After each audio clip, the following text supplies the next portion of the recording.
What's going on, everyone? It is your boy right here, man. MMA Reloaded. Welcome to episode 43 of MMA Reloaded on the mic. We are live and direct from wherever you're watching. Thank you so much for watching, folks. I'm taking the time out from watching UFC 267 right now for the show. But if you're watching UFC 267, folks, I mean, what a show it's been so far. What a night it's been. Of course, like any UFC event, the controversies there. I saw the highlights, great fights. Uh, you know, already, I mean, even though we're just kicking off the main card now with Magomed Ankalaev and Volkan Ozdemir going 101, it's been that prelim card was the one, bro. I have to say it was a great preliminary card to kick off the main to lead into the main. I'm looking forward to seeing what happens in the rest of the card. So, but folks, we have to business calls, and duty calls, and today we are sitting with the Ginger Fury out of AVT MMA, Oscar the Ginger Fury Ownsworth. Now I've been wanting to talk to this guy for a long time, man. He fights to please the crowd. He fights to show what he's all about every time he steps into the cage. And right now, folks, he is 3-2 in his five professional fights. In his five fights, let's just pull it up.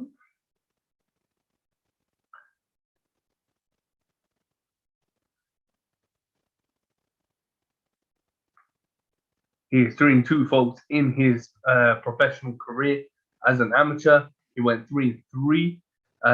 Who knows if that is even the full story? I mean, bro, when you look at someone's career, yeah, and you look at the amateur career, especially, they always have several fights on the side, yeah, that aren't even recorded, man. It's like Fight Club out there, you know what I'm saying? But yeah, man, 3-2 in his last in his five career fights, on a 2-fight win streak right now. Coming off one of the most highlighted performances of the inaugural BMF MMA event. That middleweight division kind of set the stage to BMF that night, and but Oscar Ownsworth, that was a great performance to sort of put on the highlight reel, man, and straight up.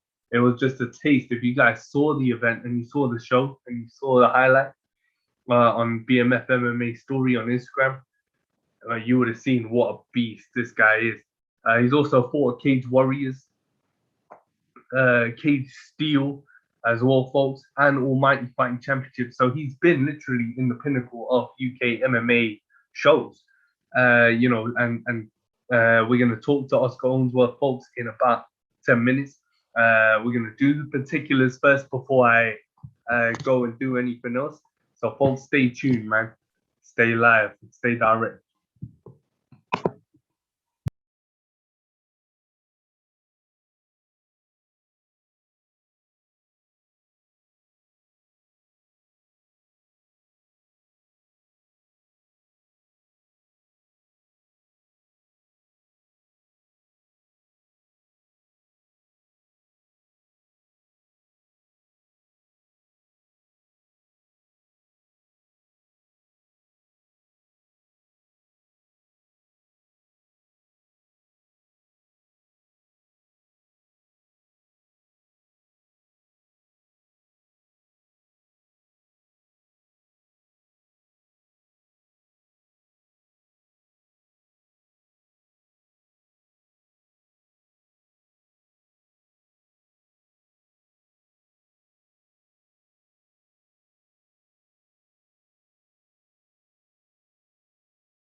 Yo, can't hear you, bro.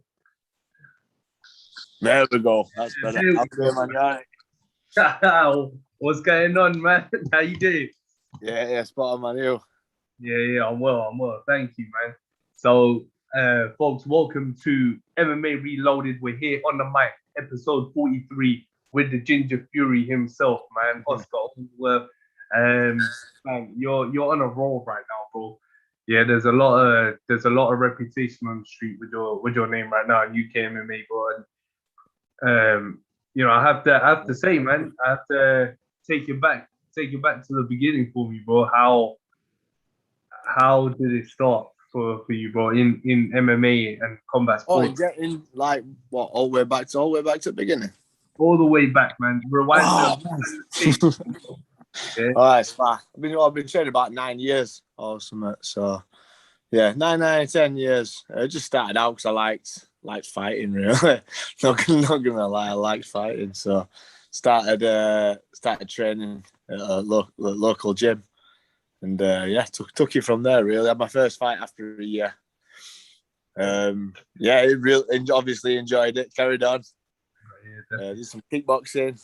Had a little dabble in that, but I prefer MMA, man. It's all about MMA. that's it, man. And bro, you're coming off the inaugural event at BMF MMA one. And I want you to just go back and talk about that performance for me, man. I mean, you wasted no time in ending that at all. Yeah, Yeah, I were a bit gutted at the time. Like I thought I was going to get disqualified because I thought soccer kicked him in the face on the floor.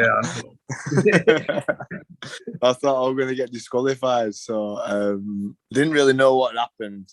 So I didn't celebrate too soon. But then, obviously, one caught him with like a Superman style punch. Off for a kick. So it was just bang clean on jaw, man. It took him straight out. So I didn't even feel it land, like when you hit him in jaw, it's like soft, isn't it? So it's like boom.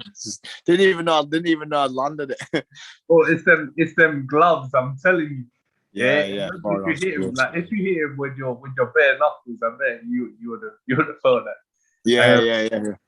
But no, man. I mean, how did you feel about the performance overall, bro? And was that your plan in that fight to sort of put the pace on him early and try and end it? I always like to put like a good amount of pace up, like keeping the pressure on guys and stuff. I don't like to hang about. I like to always move forward. But that fight in particular, that my original opponent pulled out 3 weeks before the fight, my concussion, and then so I got matched up again, and then I got matched up against I forgot his name. There were loads, but I got matched up, and he pulled out 2 days before because of COVID, and then actually Connor and Steve, their show was sick, like it was right good. So we're like. But then them guys as well, they just know so many people. They managed to get me a match within 2 days. Yeah, and then that opponent turned up and his blood pressure was too high. He had to go to hospital. So it was mad. I ended up getting that fighting that lad from Manchester.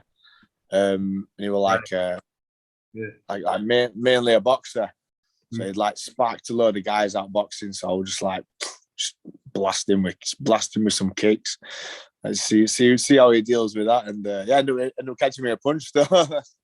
that's how the game goes, isn't it? Cause I remember that guy, man. Yeah, Ryan Taylor, you fought, yeah. But I remember that guy, man, because he fought. He weren't Ryan Taylor. Ryan Taylor's the one that pulled out. Pulled out. What's this guy called? He's called James. James. Yeah. Ryan Taylor on the card because I think it was him that failed his medical or something. A couple of hours before the fight. So yeah, it was crazy. It was crazy times, man. I mean, bro, that's Oscar, bro. That's the one thing we see a lot right now in UK MMA, especially on the regional scene, is that you end up getting matched up at the last minute. Sometimes, right on the fly. Yeah. Yeah. Bro, shout out to the promoters who do manage to match you up. Yeah. But how does that change your psyche, bro? Like mentally, To be honest, I didn't think I was gonna fight. I was like, there's no way you're gonna fight. So I just sat about waiting, and they were like, probably got about an hour before the fight, and they were like, oh yeah, your opponent's here. And I was like, all right, nice one, let's go. But to be fair, I'm dead chill before a fight anyway. I really do enjoy it. So it's like when I was younger, when I first used to start fighting, I used to get right mad, right hyped up and stuff like that. But now I enjoy it. Like I enjoy everything about it. I enjoy walking in there. I even enjoy someone trying to take my head off. Like I don't mind that. But it's good. It's the process. The worst bit about it is weight cutting. So that's what I'm going to do at the minute. So we'll get to weight cutting in a little while, yeah, and about because I know like if that's all we was gonna talk about, yeah, we could talk till tomorrow. For weight cutting, but you know you're turning around quickly in November, the 6th of November, if I'm not wrong, Evolution of Combat event. Yep. How like is that your like attitude to the game, boys, to be active and be as active as you possibly can, or do you like sometimes giving your body a little recovery? Well, I am going to have a bit of rest after this one. I mean, I've got a grappling comp end at month, but it's just like it's just chill. I'd have to cut weight for that. But yeah, I always find I'm a lot better when I'm active. So when I'm active, I'm good. I'm in a good place. When I have time off, I'm feeling a little bit rusty. You know, I question myself a little bit more, but now I like 100% believe in myself. Like this fight next Saturday, yeah, I'm confident. I've been confident since my last two fights. So yeah, it's good. It's good. I mean, I'm in a good place at the minute. So yeah. So it helps you build your confidence up, right? Being active, and I guess with you finishing that quickly at BMF MMA. You didn't take that much damage, so the recovery is not as bad. Yeah.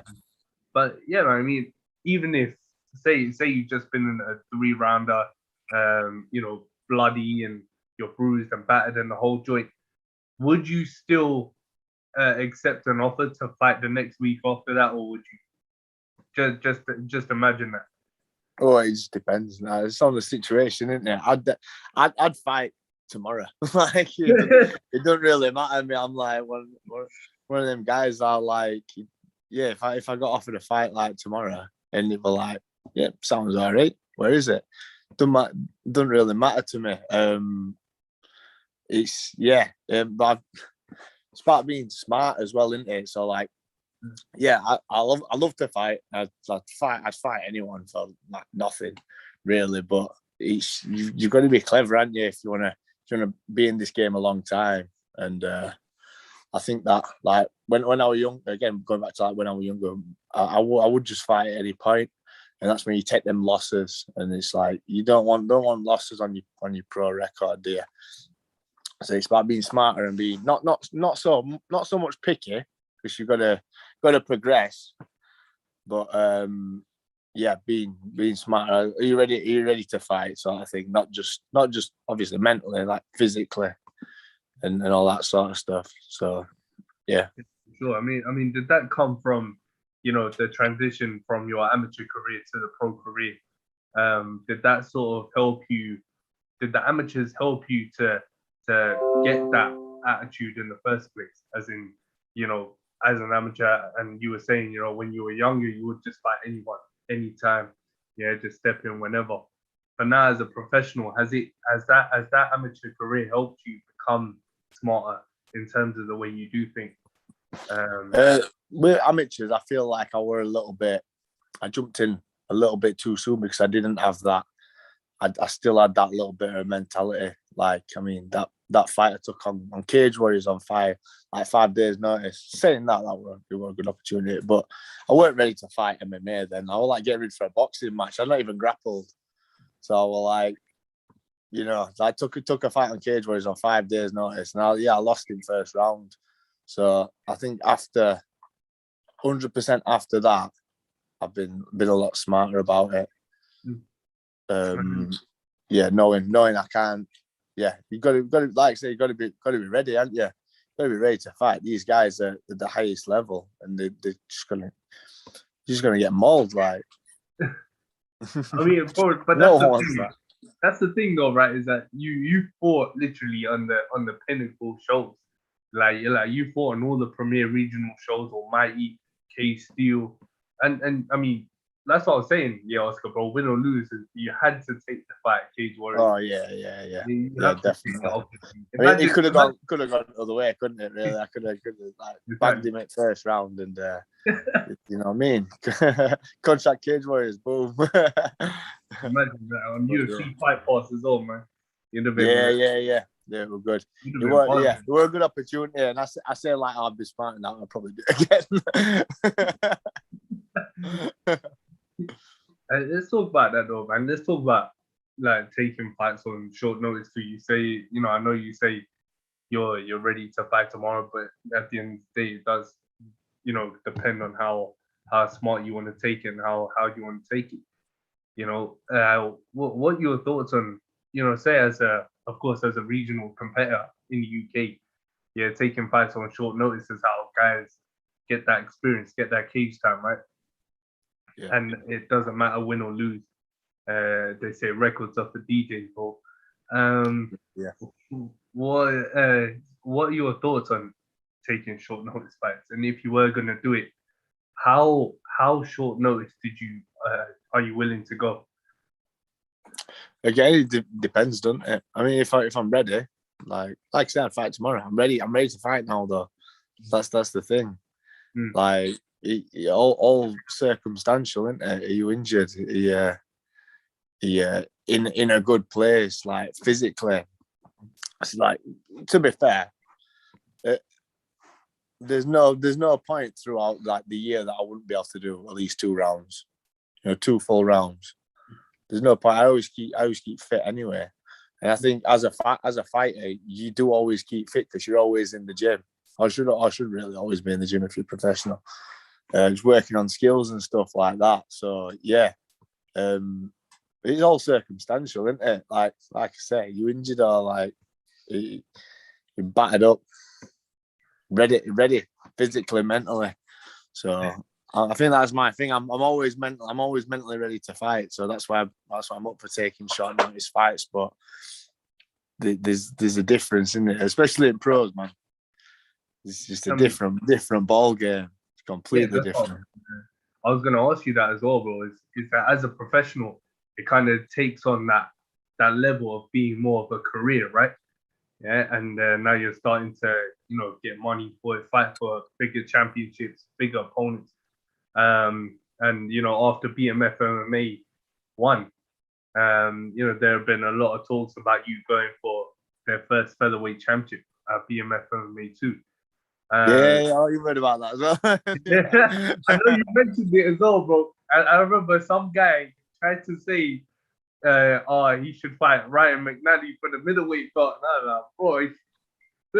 Yeah. Who are you? Put that? Someone tagged me in that all. Like, oh man, maybe after Christmas I might have enough mince pies and that. yeah, don't digest the turkey after that one, my bro. Shit. I know, it's so funny because they actually put that out there. Yeah. Mad. Do we look the same way? We'll have to have a photo like next to each other. Ryan McMalley, Oscar. Tell, bro. See if we can get matched up. Man, Oscar, bro, you can't tell though nowadays, man. Yeah. Yeah. It's you both are big guys, man. You're a big guy. He's a big guy. Yeah. And how the hell are anyone gonna guess that you're a featherweight, man? But tell me about the weight cut. But when you are cutting weight, do you how much do you sort of leave yourself to cut? when it's time to go? Well, for the last one, 3 weeks ago, cut from 72. So we had like 6 kilos to go. But down from that, it was my wedding, honeymoon, probably 6 weeks before the actual fight. Or 7 weeks before the actual fight. And I was up to like 78 kilos. So I got down from 78 kilos to 72, like, and just cutting down body fat, really.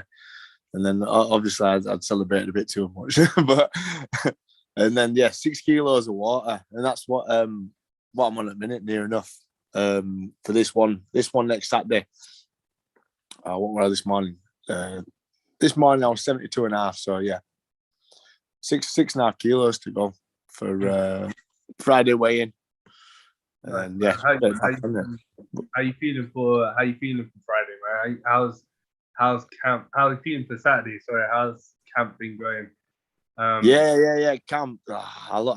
This is the question that everyone says. Yeah, it's been good. Yeah, but camp's horrible, man. Camp's hard. Camp hurts. Like, you're getting beaten up every time you go into the gym. So, like, when fighters tell you, yeah, camp's gone great, it's not gone great. They've really not enjoyed it. But yeah, it's been good. I've been fighting, been fighting with guys, training with guys that are like top level. So, like walking among wolves, so to speak. Yeah, so it's been really good. I've been smashing the rounds out. Everything's good. Everything's on point. Strength's on point. Feeling fast, sharp. So yeah, just literally looking forward to going in there and being able to fight rather than just like punching the guy once and just going down. Fuck this, yeah, but I just fought 3 weeks ago, yeah, bro. Yeah, he's going like, yeah. If I TKO this guy first, I'd be well pissed off. Bro, I'm not wasting time. Take your watch in the cage with you, man. I'm not wasting yeah, time. shut up. But I guess it helps that you fought. If we look at the pro side of it, yeah, we looked at the cons taking short notice. But if we look at the pro side of it, bro, yeah, it sort of helps you because you don't need to go through a whole camp again. You're already in shape. It's just tightening up the tools, right, and using the time that you got to tighten it up. Yeah, so, definitely.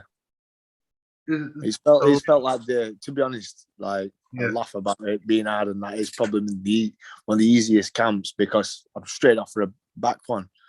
Like I didn't even have to think anything about my fitness, like at all. Just I know it's there. So I've just worked on pure skills for like the past 3 weeks. It's been bang on, really. So I mean, they say like the weight cut is the hardest part of a camp, right? Yeah. I mean, did you have coming off BMF MMA? You say you got just that little bit left to go. Did you? I guess weight cut wasn't really an issue coming into this Evolution of Combat event, right, bro? Because you're already pretty much there. Yeah. Already in shape. Don't get me wrong. I did have a couple of days like eating like crap, but I think that was good. That's good for your body though. Like just to reset. That was a ridiculous amount of stuff I ate. To be fair. You were crazy. Fighters like can eat more than anyone after being cutting weight for like time. It was like 10,000 calories in a day. But yeah, I was straight back down. Like Tuesday, I was back down to my fight weight, so I've not had to lose any body fat. Just straight back on it. So yeah, shout out Marcus Performance for getting me down. Jeez, that guy, like, yeah, he's for weight cutting. He's proper helped me out. So it's been massive. That. Yeah, man. No, 100%. How important is it to have a guy like that with you? To keep that sort of stuff on track, bro. Because you'll be eating Happy Meals and shit, and you'll need someone like that to keep it back on track. it's just easy because it takes it out your mind. You don't have to think about it. You know, it's like you don't have to work. All I do is just follow what he tells me, and especially when your brain's like mashed from having to like cut loads away, it's bang on. So yeah, easy, man, easy. I mean, that's one of the most important things, right? Is listening to your coaches, listening to your nutritionist. You get these guys, bro, that sort of take it in their own hands sometimes. Yeah, and it proves to be dangerous for them on the scale, or it proves to be dangerous for them in the cage. If they don't listen to their coach, they end up, screwing it up and making a shit mistake. Yeah, but so how important is that, in your opinion? How important is it for a fighter to listen to their coaches in the cage and to listen to their nutritionists outside the cage? Yeah. Oh yeah. Listening to your coaches is like, because they can't go in there with you, but they're the ones that know you. Like, you think you know best, but sometimes you don't. Your coaches more often than not will know best through camp and through your training. They'll know what's right for you. They'll make the right decisions for you. Our good coaches will make the right decisions for you. So it's really good to have coaches that you trust, and and nutrition. That's down to how hard you want to make the cut for yourself. Like, you can see guys like going sauna for like 4 hours and stuff. No, man, not about that. Not about that at all. Yeah, not day before a fight as well. Like, especially not a day before a fight. And like, when they give in the pros now, when they give guys like a leeway, you have 2 hours to lose this month. You're gonna feel even more like shit. Yeah. So, there's no work. So no guys who don't cut weight just because they don't want to have to do that sort of stuff. But yeah, for me it's always been easy. Yeah, so it always come easy. So I'll just keep doing it. What was it like in the amateurs, man? I can assume that was it as monitored as it is in the professionals, or is it sort of a bit more lenient in the amateurs? What do you mean, from promoters or as in weight cutting, the weight cutting routine, the nutrition? Was it as it is now in the professionals? Yeah, and you're as serious as it is in the professionals. Was it like that as an amateur as well, or not really? It was just a bit of just testing to see what happens. So like you test the weight cut as part of like the camp. You know what I mean? So we'll see how much weight we can get off of this fight. And sometimes it won't work, and then you have to do like stupid hours on the bike to try and sweat out or something like that. So it took a long time for like personally to get it. But yeah, I'm a bit of a perfectionist, so it's like made it dead easy. Oscar, one thing a fighter never likes to talk about is, now you're on a 2-fight win streak, going for number 3. When you came off that loss to Adam Cullen, but what was your and you beat Richie Bonnelly after that? What was your thought process going into after that Adam Cullen fight? Yeah, how did you feel now that you're on the street? Yeah, but what motivated you to get back onto that win column, man? You've got 2 choices, haven't you? You either improve and up your game, or you quit.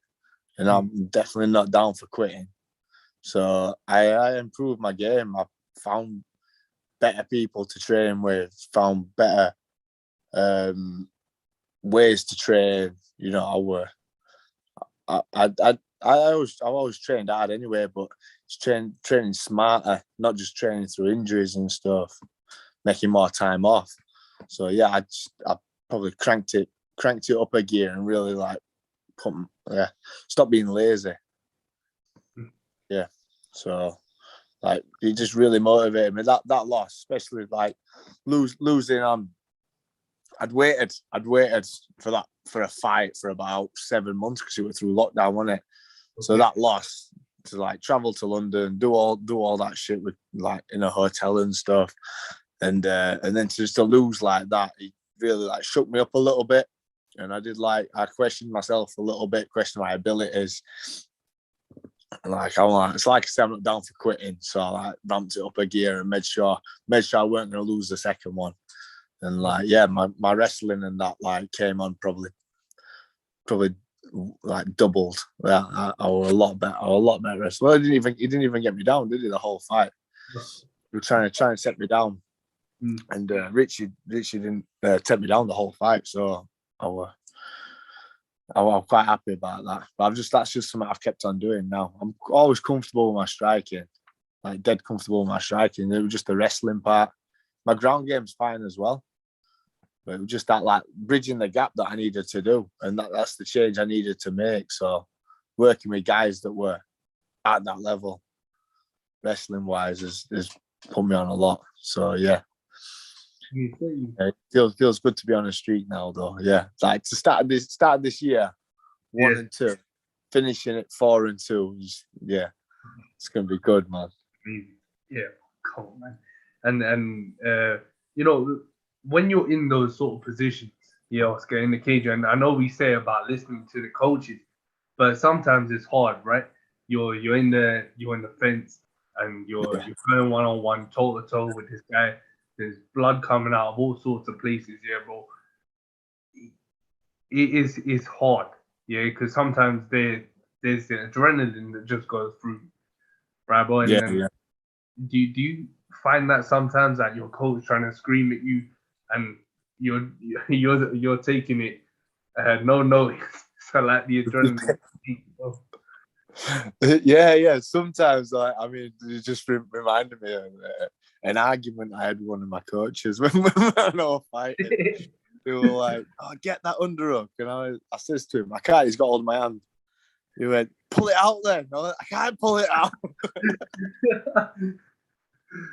So it's like, yeah, sometimes you have like a little do. We are a little do with each other. But yeah, I like to listen to my coaches and their coaches at the same time, if that makes sense. Yeah. Like, because they've got it's like a surround sound of like what's happening inside. Sometimes you can't see what's going on. So it's he's good. He's good. I like to see. He's like, "Oh, throw that left kick again." So I know that left kick coming now. So I like to listen to their coaches as well a little bit. That's the thing, though, isn't it? Like some, when there's a big ass crowd there, a guy doesn't really know that even their coaches are screaming at the same time. Yeah. So you can hear him. Yeah. I listen to their coaches as well. Oh man, probably you think they should be wearing fucking earpieces or something. Yeah. That's not a bad idea. Yeah. If I come up against some Polish and I can't tell what they're saying, that's going to put me about a little bit. That's their advantage. They got that advantage so bad, bro. You know that? Yes, they're like the Russians. Yeah. We'll have to get some code words to send, like. They're like the Russians or something. Yeah, bro. Even now in the UFC, I was watching it, and bro, when there's two international guys going 1-on-1 with each other, like a Brazilian going up with a Russian or something, it's like fam, it's like, what the fuck, this guy. And, but yeah, man, training now at AVT, and talk to me about that. Talk to me about that experience, man, training at AVT, because you got such high level guys there, real all stars coming in at AVT, man. Guys like Adam Bramhall, George Staines, Robbie Kennedy, Tom Crosby. You got the whole cream of the crop. It's mint, man. Like, them sessions through days. They're like all the guys that turn up are just killers. Like, so he's been a bit. You've got to there's no easy round, so to speak. You've got to be on it every single round, otherwise you just get battered all over. So yeah, he's made me up my game. It's been really good working with them guys and training at AVT. No, definitely important. How important is gym loyalty to you, bro, as well? Because of course, that place. It seems like it's a big thing because those guys don't go anywhere else to train. You know what I mean? And you always see them together on social media and things like that. So for you, Oscar, bro, how important is gym loyalty? And have you been at ADT your whole pro career, bro? Was it just a recent move? No, it were recent move, very recent move. So like the gym that I trained at Steel Evolution, I've been there since I started. So it's been like gym the whole time. So you talk about loyalty and that, I've been there like a long time. You know what I mean? I've not looked for any other gyms. I've been Steel Evo like since day one. So for me to move to AVT has been like obviously a big thing, but it's been a very necessary thing for me to do, because I'm training with guys like you said, like Adam Bramall, George Staines, all them kinds of guys. I can't get them guys in my gym. 100%. And bro, like training with guys like that, of course, you can pick up stuff from them. They can pick up stuff from you. How big is that for you, man? Because of course, George Staines, the wrestling. You got Adam, the slick submissions. Robbie Kennedy, you're big and he's big, bro. Yeah, so that's like your side. Even though a man's a heavyweight, it's still it still is, Yeah. Man, man, in terms of like preparing for a fight, you got so many different kinds of guys down there. How does that help you? It's perfect for me because I'm like a sponge, mate. If there's a new technique like that or something I've not seen before, I'm like, show me that. And it's like, Bramall swept me with his knee and I bam, like landed on my back and it like winded me and that. Now like that was mint. You need to show me that. He showed it me, but it's like I remember it now. But we were actually sparring last night and he tried doing it to me again. And I knew it would come in there. I knew it would come in there. But yeah, like all the guys as well, they're like there's no ego. Like even though you'd think from a gym like AVT there'd be like loads of egos there because everyone's like a top dog, aren't they? You know what I mean? But there's no egos. It's more like it's a bit more family sort of stuff. Everyone wants to show you stuff. Everyone wants to like chip in, have a little bit. There's no dickheads. we should expect like from a big gym like AVT, but there's really not. So yeah, it's bang on. Like, and like I said, I'm a sponge, so I'm just soaking it all in, man. There's all these high level guys, and they're like doing techniques, showing techniques, and that. And it's like, yeah, it's made me. And just soaking. Yeah, it's perfect. That's just the way it is. And ending the year 4-2 is going to be mint, bro. You can even do 5-2 if you go to Cage Steel in December, bro. Yes. I know. I'm gonna send this to them, yeah. So that show, yeah, bro. But no, man. I mean, yeah, it's always a possibility, right? It's in November, yeah, your next fight. So I guess would you want to go for another quick turnaround after that, or? I wouldn't want to, but we'll see what happens. I'll leave that down to Danny, boss man, to decide that. But we'll see what happens after this one. If it's another quick finish, we'll see what happens. Oh shit! Well, I can't wait to see that, man. But man, I wish you all the best now going into next Saturday night. I wish you all the best with the rest of the weight cut and the weight in. Yeah, man, it was a pleasure, man. It's Yeah, been a cheers. real fun show, man, talking to you, bro.